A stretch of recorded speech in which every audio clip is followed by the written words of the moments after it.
smaller person, anything can happen. Anybody can be knocked out. Because remember, the chin don't lift weights. That's what I always say. As heavyweights as the sparring, or bigger people, like from middleweight to heavyweight. And the thing is, don't be surprised, okay? This is a photo. This is a photo of one of the bigger guys that he was. When Floyd Mayweather witnessed Gervonta Davis knock out a heavyweight during the Jake Paul fight, he was genuinely taken aback.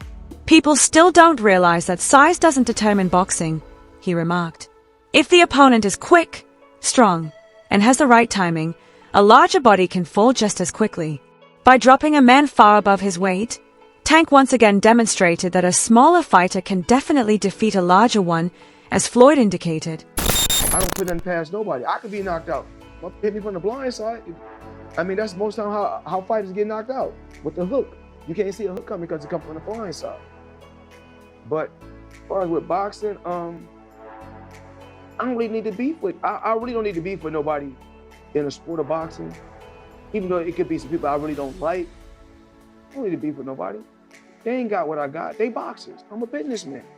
And then on the outside, most times a motherfucker got beef with me because they ain't got what I got. Long before this matchup, Gervonta Davis built a career taking on bigger men, staying sharp by testing his explosiveness against heavier athletes. That training keeps him agile and precise under pressure. Meanwhile, Jake Paul is sparring with shorter, quicker boxers to prepare for Davis's mobility. Both know it's not just about size.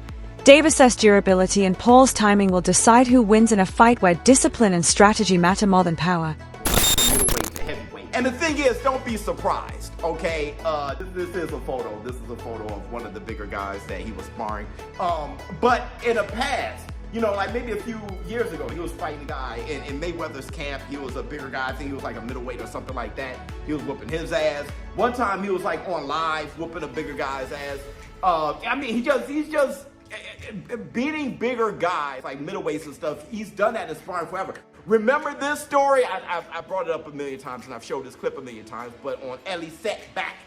This story of this guy saying how Gervonta Tank Davis knocked out this heavyweight. Tell me the story. What happened? Tank, what's the one boy name? No, don't say a name. I don't want to embarrass anyone. Oh, no, you're right. But tell people what happened. Man, I was about to spar. Before I was about to spar Tank, he was sparring this big boy. A heavyweight. Heavyweight boy. And Tank hit that nigga. He hit him so hard that he was on the top of the rope just like this. I'm like, I thought he died. Like, I ain't gonna lie to you. I thought he died. Hey, I've seen him knock out some heavyweights. He might knock all the ass out now. You knocked out a heavyweight? Yeah. How was that? Cause I hit harder than Wilder. Now, granted, the heavyweight that Gervonta Tank Davis is whooping and sparring is not like, you know, all-time great heavyweights, all right? And it shouldn't be. But he's sparring the heavyweight, the level of heavyweight that, you know, more experienced than Jake Paul, right? But Jake Paul has beaten those heavyweights himself, all right?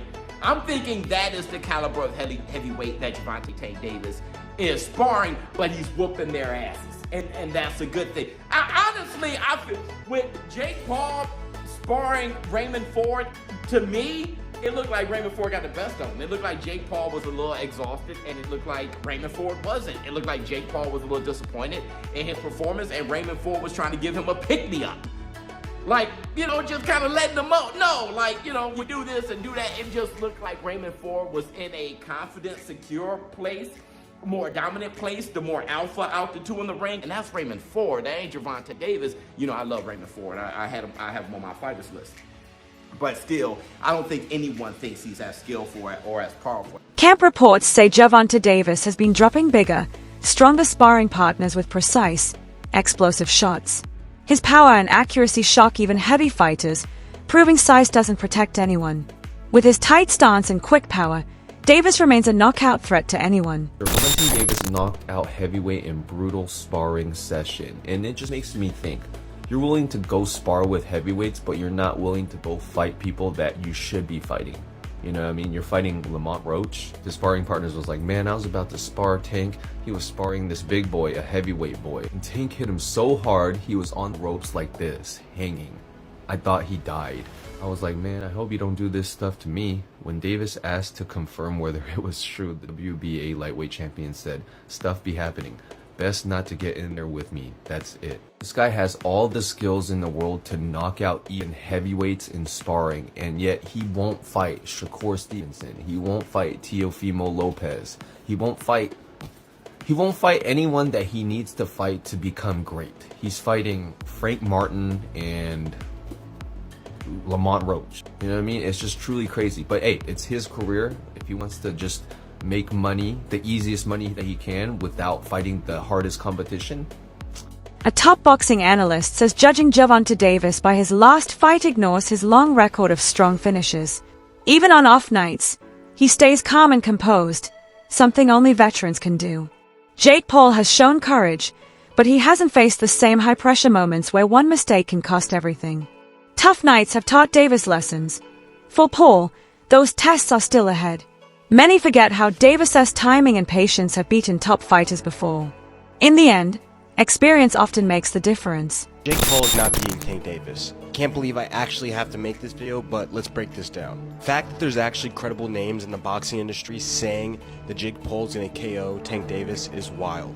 I know Tank Davis's last performance against Lamont Roach was not that good. And in recent years, he's devalued his stock as a fighter by cherry picking, being extremely inactive, and just straight up fighting lazy sometimes. But let's not forget the offensive powerhouse that Tank Davis is. When he's on, he's one of the best knockout punchers in the sport today.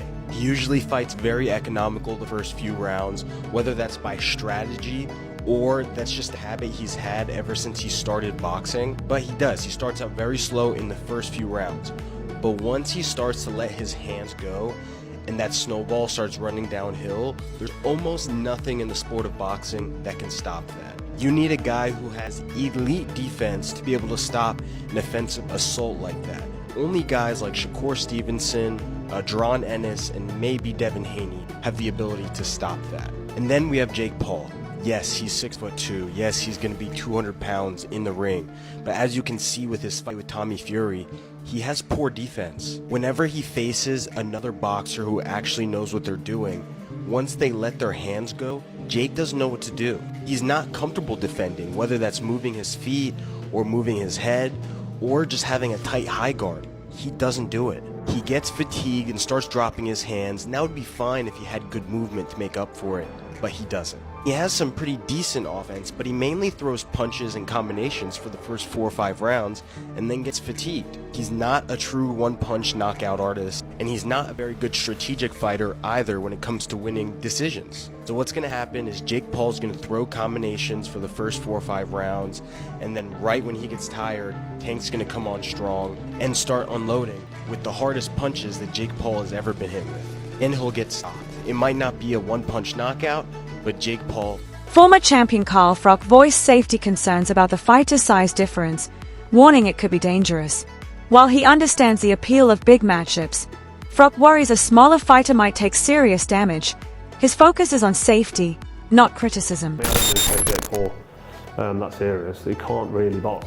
He can have a little fight, he can have a swing. Swings away, stands up straight, and he throws punches, but it's not professional boxing. Because when I watch him box, there's just so much wrong. It's just everything's wrong. It's so bad. He's got leaky defence. He telegraphs his punches. Like, you put him in with someone his own size, it was a professional. It's a mismatch, and you'll see that if he ends up fighting somebody. Tommy Fury, bless him, he's a pro boxer, but he's inexperienced. He's got no amateur pedigree. He's a raw novice, or maybe just above the raw novice. I was saying earlier, where would I put him in terms of levels? He'd do well to win a British title. He's at that sort of level, and then for British title to world level, it's like different worlds. It's like totally different. Gervonta Davis is taking this fight extremely seriously, showing full focus and discipline in training. There are no distractions or jokes, just hard work and purpose. Analysts say this bout means more than money. Beating Jake Paul could boost his global profile and open new opportunities. With that in mind, Davis is training to impress. Every punch has intent. Every session is intense. Those in camp believe he's not just preparing to fight, he's preparing to make a statement. You can tell, you can just look at him and tell, like, no, this dude he's gonna get this money for sure, because there's so much money out there to be had. But Jake Paul better be not playing around, man. Not get cute, not play any games. Don't hit him in the back of the head. Don't rabbit punch him. Don't do any of that stuff, man. Because Mike Tyson, first of all, Mike Tyson, a lot of people think Mike Tyson was pulling punches on Jake Paul, and a lot of people think that Anderson Silva was pulling punches on him too. You're not going to have a little Gervonta out there pulling punches on you, man, if you're out there playing games. So, I don't like the fight at all. However, as far as it being an entertaining situation, I almost guarantee you that fight itself is going to be entertaining. That it's going to be something that you look at and you're going to say, man, everybody's going to watch it. Everybody's going to want to know what happens in it. But at the same time, it's kind of like what people think, when you see a car crash. Like you're driving down the road and all of a sudden the traffic gets heavy and you're like, man, I'm going to be in traffic for a long time. And then you drive forward a little bit and then you see, oh man, this is some accident on the other side of the road and everybody just slowing down to watch. That's the type of entertainment that you can expect from this fight between Gervonta Davis and Jake Paul. There's going to be a lot of people watching it, but I got to say, man, you really can't blame the guy on what he's doing. And there's a lot of criticism flying on Gervonta Davis. It's not Gervonta Davis's fault that boxing took this turn. This turn of these exhibition fights and people not caring about the belt. Teofimo Lopez views the fight as a smart business move, not about titles or legacy. He says it's about entertaining fans, growing audiences, and securing financial success. A strategic win for both Davis and Paul. For Gervonta and Jake. I really am, man. It's good for the sport in some way, So a heavyweight versus a lightweight. Yeah. You got a fly hit me, yeah. A heavyweight versus a lightweight. How's this gonna work? Hey, they make it work. It's an exhibition for a reason. So, they know what they're doing. And, shout out to Netflix and shout out to both of them, honestly. Like I said, I think a lot of people in the boxing world are kind of upset. I could care less. I think they're going to go out there and make their money. It falls on the number 8 for a reason. They're going to make a lot of money. Have you got a prediction for that fight? My prediction? A show. Well, clearly it's a show, but when you've got a lot of people underestimating Jake Paul once again, but when you've got a heavyweight boxer who knows how to throw punches and knows the basics against a lightweight, it's quite a difference. I mean, have you sparred heavyweights before? Yeah. The competitive sparring in the ring? Yeah, it's not the same. It's not the same, not at all. Definitely got to move. I've actually played around a few times, went through between their legs just to duck around. Yeah, because they're taller, But I think for that competition, that fight, it reminds me a lot like The Big Show, and Floyd Mayweather when they fought in WrestleMania. Yeah. Mm-hmm. And will that end the same way? Possibly. Maybe some brass knuckles in there too. Can you see Jake Paul knocking out Gervonta Davis? It's boxing, man. And if it's a show like this, anything goes. Analysts say the weight difference is a key factor in this fight. Jake Paul holds a clear size and power advantage that could trouble Gervonta Davis if he lands clean. Still, others argue Davis's timing, defense, and skill can offset that gap, reminding everyone that in boxing, precision and experience often beat size and strength. It's happening. WBA lightweight champion Gervonta Davis, who's unbeaten in 31 professional contests, takes on the self-proclaimed problem child, Jake Paul, one of the most influential and marketable global personalities. Paul and Davis square off in Miami after doubts around the fight being sanctioned in Georgia triggered a change in venue. Neither fighter can weigh more than 195 pounds. The weight is perhaps the most surprising factor. Paul has boxed most of his career around 200 pounds, the cruiserweight limit, but did tip the scales at 227 pounds when he faced off against Iron Mike Tyson last year. Davis, much smaller in stature, competes at the 135 pound mark and has also won world honours at super featherweight. And despite some discussions about possibly dropping down to 10 ounces, the pair seem set to wear 12-ounce gloves. And in terms of distance, despite the exhibition tag, the fight will play out over 10 3-minute rounds with 3 scoring judges at ringside, but the result will not be officially recorded on their... Carl Froch warned again about the danger of the size gap, saying even skilled fighters can be overpowered by a naturally stronger opponent. His focus, he said, is on protecting fighters and avoiding unnecessary risk. And he shit himself, and the fight was just absolutely fucking diabolical. Again, I've said before, he's not a professional boxer. He never will be, and he proves time and time again that he's not a professional fighter. So, Jake Paul, go on, piss off. Dana White, head of the world's biggest MMA organization, shared his blunt take on the fight. He said fan excitement isn't as high as promoters expected, but believes Gervonta Davis could still gain major publicity. After recent offering issues, a big spotlight could help rebuild his image.